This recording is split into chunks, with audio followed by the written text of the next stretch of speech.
Good evening and thank you so much for joining Black News Tonight. I'm Shannon LaNier in for Mark Lamont Hill. Topping the news tonight, a political battle rages in the Senate over voting rights reform. Democrats want to push forward the Freedom to Vote Act and the John Lewis Voting Rights Advancement Act. BNC's Ariana Maniz has more.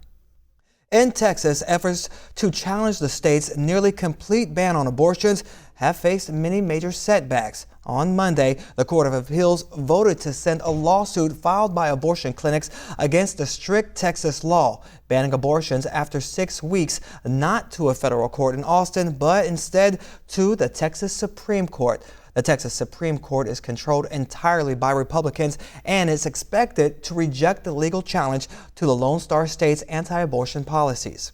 All right, when we come back, we will ask the important question, do black police chiefs bring about a much-needed change in their communities and the department across the nation? So you don't want to miss that. And to help me unpack that question, we'll be joined by a retired NYPD executive and a professor of criminal justice and community policing. So stay right here with us.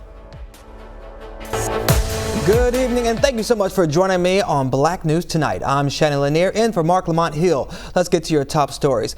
Derek Chauvin has entered into a not guilty plea. Now, the former Minneapolis police officer who was convicted in the murder of George Floyd faces a 2-count indictment related to a violent 2017 confrontation with a black teen.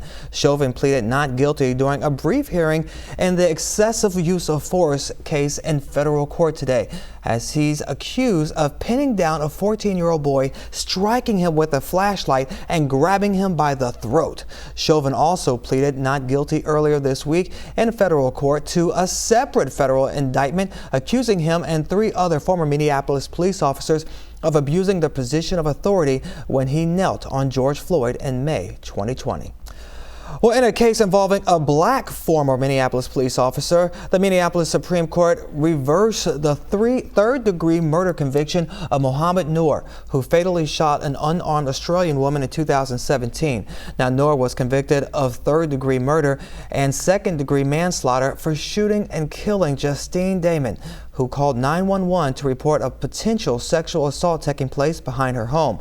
Now, with his third-degree murder conviction reversed, up to 8 years can be taken off Noor's sentence.